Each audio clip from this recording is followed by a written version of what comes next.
বাবা, তুমি কোথায় আছো এখন? কেন রে বাবা? এই যে তোমার ছোট মামা বিদেশ যাবে তো, তাই একটু রান্না বান্না করছে, আমারে দাওয়াত করছিল, তাই তোমার মায়েরে নিয়ে তোমার মামার বাড়িতে আসছি। কি হয়েছে, কিছু বলবা? হ্যাঁ, তুমি খালি মারে নিয়ে ওই দেশে দেশে দাওয়াত খাইয়ে বেড়াও। তোমার মেয়ের কি একবার খোঁজ খবর রাখো, কি হয়েছে না হয়েছে? শুনছো কিছু তুমি? না রে বাবা, আমি কোত্থেকে শুনলাম? কি হয়েছে বলো।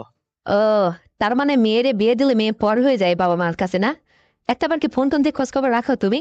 আমার কি হলো না হলো খালি আমি তোমার ফোন দিয়ে সবকিছু বলবো আর তোমার খোঁজ নিতে হয় না? আমি তোমার মেয়ে না? বাবারে, মাথা ঠান্ডা করে বলো কি হয়েছে। আসলে আমি তোমাকে ফোন দিইনি, সবই ঠিক আছে, কিন্তু আসলে কি হয়েছে না হয়েছে একটু ফোন করে আমাকে ঠান্ডা মাথায় বলো, আমি এখন শুনি। আমারে তো আর তুমি ইতিপূর্বে জানাওনি। দেখো বাবা, তোমার ওই সময় এত করে বুঝাইলাম যে বাবা, অতগুলো টাকা পয়সা দিয়ে তোমার জামাইরে বিদেশ পাঠায়ও না, পাঠায়ও না। তুমি কি আমার কথা শুনলে? বলো। আমি তখন বলছিলাম যে আহ, আপাতত 2-3 লাখ টাকা হলে এই দেশে কিছু একটা করে টরে খাওয়া যায়। কত মানুষ এই দেশে ব্যবসা বাণিজ্য করে খায় না? অযথা তুমি আমার কাছ থেকে ওরে আলাদা করে বিদেশ পাঠিয়ে দিলে। আমার জীবনে সেটা এক কষ্ট নামলোই। আবার এখন কি করছে তা কি জানো তুমি? কি করে জানবো যে কি করছে? বলো তুমি, আমি শুনি কি করছে। বাবা, 6টা মাস যেতে না যেতেই স্বামী আমার কাছ থেকে তুমি আলাদা করে বিদেশ পাঠিয়ে দিলে। তারপরে আবার যাওয়ার আগে শুনতেছি একজনকে বিয়ে করে রেখে চলে গেছে। সেই বউ এখন এই বাড়িতে চলে আসতে চায়, তার বাড়ি থেকে লোকজন আসতেছে এখানে। 6টা মাসও হলো না সে আমার সঙ্গে ভালো করে সংসার করলো না। বিয়ের কি স্বাদ, স্বামীর কি সুখ, কিছুই বুঝলাম না। আর তুমি এর জন্য দায়ী। তুমি আমার জামাইকে বিদেশ পাঠিয়ে দিলে। কি করবা তুমি আমি জানি নে। আমি আর এই সংসারে থাকতে যাচ্ছি না। তুমি আমার এখান থেকে নিয়ে যাও। এই সতীনের সংসারে আমি সংসার করব না। সে কেন এই কাজটা করলো? আমি তোমার ডাঙ্গুর মায়া। আমার কিসে কম ছিল? রূপ জৈবন কোনো কিছুতে কি কম ছিল তুমিই বলো? আমি কলেজে লেখাপড়া করতাম, শিক্ষিত একটা মেয়ে। আমার কত সুন্দর উজ্জ্বল ভবিষ্যৎ সামনে আমি দেখতে পাচ্ছিলাম। আর এই কাজটা করলে তোমরা। এখন আমি কি করব? আমার আর ভালো লাগতেছে না। একটু খোঁজ খবরও রাখো না। এখন ওই যারে ওই গোপনে বিয়ে করে চলে গেছে, সে ওই মাঝে মধ্যে তার বাড়ি থেকে লোকজন এসে এখানে তাকে বাড়িতে উঠানোর জন্য চেষ্টা করতেছে। এখন আমার কি হবে? আমি কি এই কপাল নিয়ে সংসারে আসছি? তুমিই বলো। আমার দায়িত্বটা এখন তোমারই নিতে হবে। তুমি এই কাজটা করছো, তুমি এখন আমারে চালাবে। স্বামীর সুখ কি জিনিস, এটা ভালো করে উপলব্ধি করতে পারলাম না। একটু বুঝলাম না। আর এই জীবনের অন্ধকারটা তুমি নামায় নিয়ে আসলে। এর জন্য তোমাকে আমি দায়ী করবো বাবা। তুমিই দায়ী। আচ্ছা বাবারে, কান্নাকাটি থামাও। আচ্ছা, আমি বাড়িতে চলে আসতেছি। তোমার মা যদি তোমার মামার বাড়িতে থাকে থাকুক, আমি চলে আসতেছি, এসে তোমার ওখানে আসতেছি, আমি দেখি কি করা যায়। শোনো, ওই কিচ্ছু করা লাগবে না তোমার। তুমি কি করতে পারবা? তুমি কি ওই মেয়েটাকে এখান থেকে তাড়াই দিতে পারবা? সে তো একটা বিয়ে করে তুই চলে গেছে, তার কাছে জলজ্যান্ত প্রমাণ রয়েছে। তুমি এখন এটাই আমাকে করবা। এখান থেকে সোজা তোমার বাড়িতে নিয়ে চলে যাও। আর আমি জীবনে কোনোদিন বিয়েই করব না। ওই মা বুড়ো হয়ে গেছে, মার কথা বাদ দাও। তুমি আমাকে এই সমস্ত জীবী আমাকে নিয়ে চালাবে। আমার এই জীবন জীবন সবকিছু বিঠা যাচ্ছে শুধু একমাত্র তোমার কারণে। স্বামীর সুখ কি জিনিস আজ পর্যন্ত একটু বুঝতে পারলাম না। কিভাবে তুমি আমার জীবনে অন্ধকার নামায় নিয়ে আসলে? একটাবার ভাবতে পারছো তুমি? তুমি কিন্তু এই মানে বাকি জীবনটা আমার দায়িত্ব নেবে। আমি কোথাও যাব না। আমি তোমার কাছেই থাকতে চাই। থাকবে তুমি? দেখে বাবা, একটু ঠান্ডা মাথায় কথা বল। আসলে তুই এতটা নির্ভরশীল হয়ে যাচ্ছিস আমার উপরে কেন, আমি তো বুঝতে পারি। কারণ সেদিন রাত্রে যদি তোর মাকে মনে করে তোকে ওই যে ওইটা করে ফেলছিলাম, এই জন্য তোর স্বাদ লেগে গেছে মনে হয় না? এই জন্য তুই আমার কথা বলতে পারছিস না, আমার উপরে নির্ভর করে আমার সাথে জীবনটা কাটায় দিতে চাচ্ছিস। মনে করো তাই বাবা। আমি তোমার সাথে জীবনটা কাটাই দেব। মানে তুমি আমার জীবনটা ধ্বংস করে দিছো। এখন তুমি আমার দায়িত্ব নেবে, আমি কোথাও যাব না। একটা ছেলে মেয়ে হলে তাও না এক কথা হতো, কিছুই তো হয় নাই। আমি যেমন মেয়ে তেমনই আছি। আর তুমি সেদিন মায়ের মাকে মনে করে ভুল করে যেটা করছো করছো। আমার খুব ভালো লাগছে। এই জন্য আমি মানে তোমার এই জামাইয়ের সঙ্গে যে আমার বিয়ে শাদী দিলে, তোমার জামাইও অত সুন্দর করে আমাকে জীবনে আপ্যায়ন করতে পারেনি, ওইভাবে দিতে পারেনি, বুঝতে পারছো? এখন শোনো, আমি আরো এইভাবে কান্নাকাটি সংসারে থাকতে পারবো না। এই দিনের পর দিন এইভাবে ওই আমার স্বামীর ভাগ আমি কেউ দিতেও পারবো না, এই সংসারে আমি থাকতেও পারবো না। এক কথা, তুমি আমার দায়িত্ব নাও। সারাটা জীবন তুমি আমাকে চলাবে। মা আর কতদিন, মা তো বুড়ো হয়ে গেছে। তুমি তো ওই রকমই আছো। তোমার সাথে আমি জীবনটা পার করে দেবো, থাকবে তুমি? হ্যাঁ রে বাবা, এই কথা বলতে তোর মুখে একটু আটকালো না? ও, এখন আটকাবে কেন? সেদিন দেওয়ার সময় তো মনে ছিল না। ভালোই তো ইয়ে করে দিলে। খুব মানে মাকে মনে করিয়ে করলে। আর এখন মুখে আটকাবে মানে? তখন খুব স্বাদ লাগেছিল না? আর এখন নিতে কষ্ট হচ্ছে? হ্যাঁ। না রে বাবা, আমি তা বলছি না। আমার তো ভালোই লাগেছিল। আর আমি কি জানি যে তুমি আমার উপরে এতটা নির্ভরশীল হয়ে ওখান থেকে চলে আসতে চাচ্ছ? মানে সেদিনের ওই বিষয়টা আসলে তোমার এতটা ভালো লাগছে এটা তো আমি জানি না, কিন্তু আমার তো ভালো লাগেছে। আমি ভুল করে করি আর যেভাবেই হোক হয়ে গেছে বিষয়টা। কিন্তু ওইটা তো আমি মন থেকে মুছে ফেলছিলাম, লজ্জাও পাইছিলাম। না না বাবা, মন থেকে মুছে ফেললে আর হবে না। সেই দিন শেষ, কারণ তোমার জামাই যদি কোনো ভুল কাজ না করতো, তার সংসারে যদি আমি থাকতাম, তখন নয় এটা মানাতো। কিন্তু এই সংসারে আর আমি এইভাবে কিভাবে থাকবো বলো? এখনো কেবল আমার সংসার জীবন শুরু, আর সে যাওয়ার পথে এই কাজটা করে থুয়ে গেছে। তার নাকি পূর্বে ভালোবাসার সম্পর্ক ছিল ওই মেয়ের সাথে। তা তো আর আমরা জানতাম না, তোমরাও জানতে না, জানলে কি আর এই সংসারে আমাকে দিতে? তুমিই বলো। এখন যা হবার হয়েছে। আমার মতো এত সুন্দর জগন্বতী উচলম একটা সুন্দরী মেয়ে এই সংসারে, ওর সঙ্গে সতীনের ঘর করব না আমি। এক কথা শেষ। আমি তোমার সাথে বাকি জীবনটা কাটাতে যাই। আমি কোনো জায়গায় বিয়ে শাদিও করবো না, আর কোনো ছেলের কাছে যাব না। আমি কোনো ছেলেকে আর বিশ্বাসই ভরসাই পাচ্ছি না। বিশ্বাস করতে আমার খুব কষ্ট হবে। এই জন্য আমি তোমার সাথে থাকতে চাই। তুমি যে 2 দিন পারো, যেভাবে পারো আমাকে চালাও। আর যদি তুমি এই সুযোগটা আমাকে না দাও, তাহলে আমার যেদিক দু চোখ চলে যায় আমি কিন্তু সেদিক চলে যাব বাবা। কারণ তোমার তা নিতে আমার খুব ভালো লাগছিল। আর তোমার জামাই অত সুন্দর করে আমাকে ইতিপূর্বে দেয়নি, বুঝতে পারছো? এই জন্য তোমার কাছে আমি, তোমার আমার খুব লোভ লাগেছে। তুমি আগে স্বীকার করো তুমি দেবে কিনা। শুনছো মেয়ের কথা? মনে হচ্ছে তোমার এখনই লাগবে। এই, আমি বাড়ি চলে আসতেছি কালকে, তোমাকে এসে ওখানে বাড়ির থেকে যাই তোমারে নিয়ে চলে আসতেছি। তারপর কালকেই না হয় তোমার আগে ঠান্ডা করবো না, হবে না তো? বাবা তুমি সত্যি বলছো? হ্যাঁ রে, একদম সত্যি বলছি। তুই আমার একটা মেয়ে, তুই কষ্টের মধ্যে থাকবি তা কি হয়? তুই যেভাবে সুখী হবি আমি তোকে তাই করব। তুই আমার কাছে যা চাইবি আমি তাই দেব। বুঝতে পারছিস? তোর আর এখন থেকে আর কোনো কষ্ট করতে হবে না। তোর জীবনে যা কিছু হয়েছে আসলে আমার মতেই হয়েছে। তো জামাইয়ের কাছে যতগুলো টাকা পয়সা দিছি সে বিদেশ গেছে গেছে, ওটারও আর আমার দরকার নেই।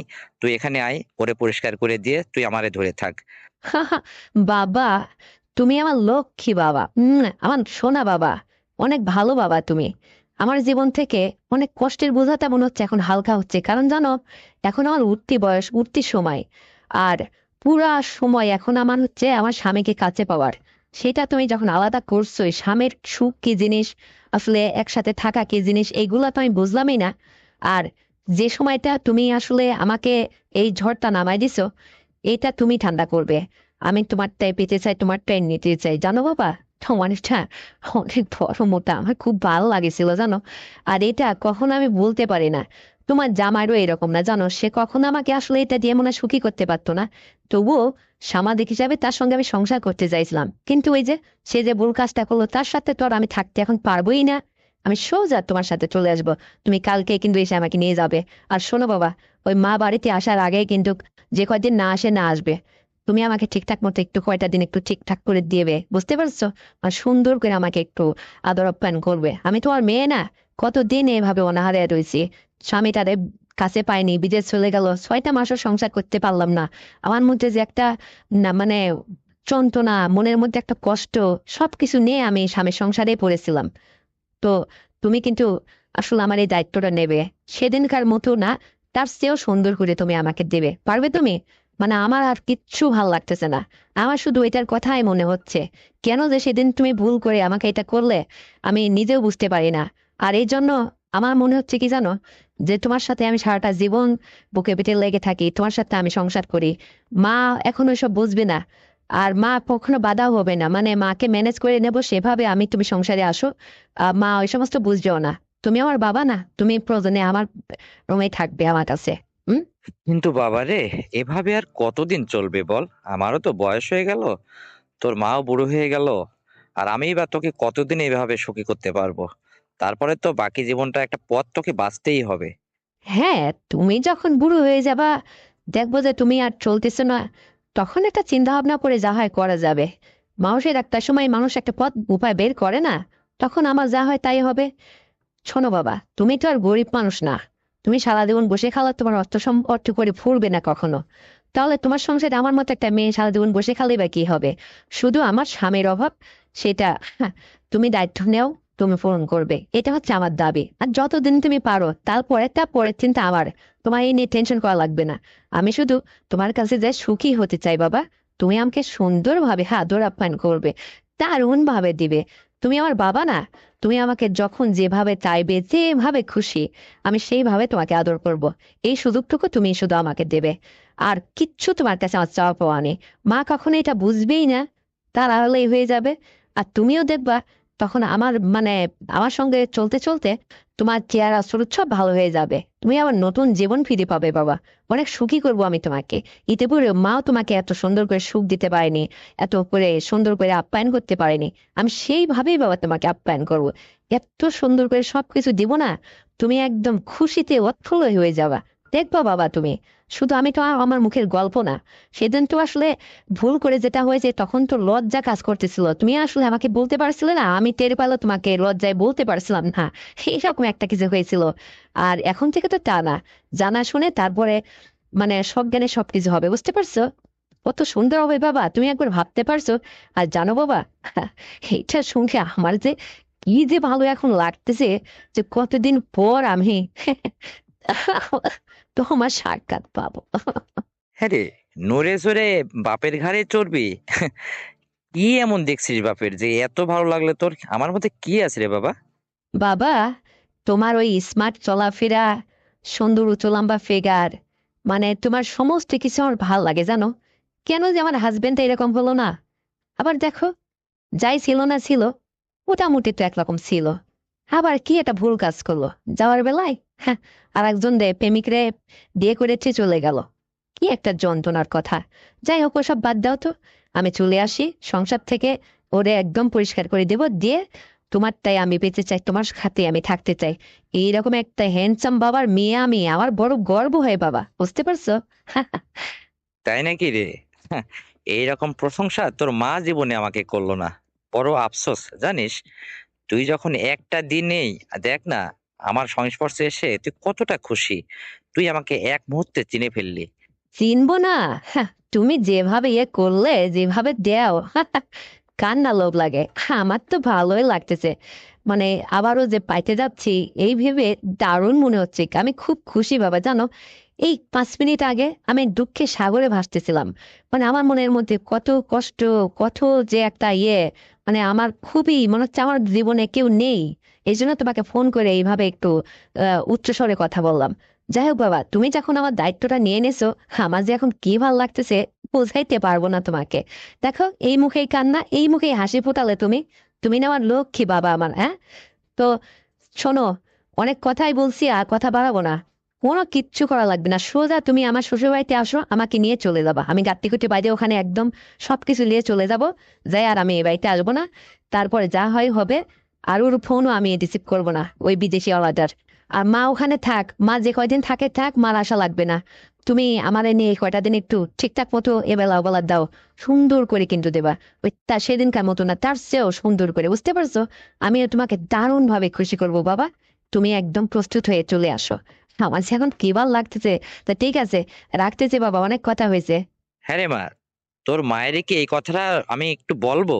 না না বাবা, আমার এই অসুবিধার কথা মাকে কিছু জানানোর দরকার নেই। মা আবার ওই পেশাদার মানুষ, ওই চিন্তা ভাবনা করে যাবে না, বুঝতে পারছো? আচ্ছা, তো অনেক কথাই হলো, আমি তাহলে রওনা হচ্ছি, চলে আসতেছি। তো রাখি এখন। ওকে, ওই বাড়িতে এসে ফোন দিও। ঠিক আছে, তো আল্লাহ হাফেজ। তো বন্ধুরা, আমার বাবা আর আমার এই সংলাপটি শুনে তোমাদের কেমন লেগেছে অবশ্যই কমেন্ট করে জানাবে। আর তুমি যদি হামে মোহাম্মদ চ্যানেলের নতুন দর্শক হয়ে থাকো, তাহলে এক্ষুনি সাবস্ক্রাইব করে দাও, ভিডিওতে একটা লাইক দাও, আর শেয়ার করে তোমার কাছের বন্ধু বান্ধবকে শোনার সুযোগ করে দাও। আর হ্যাঁ বন্ধুরা, আগামীকাল আবারও সুন্দর গল্প নিয়ে আসছি। ততক্ষণে সবাই নিজের যত্ন দেবে, হামে মোহাম্মদ চ্যানেলের সাথেই থাকবে। আল্লাহ হাফেজ।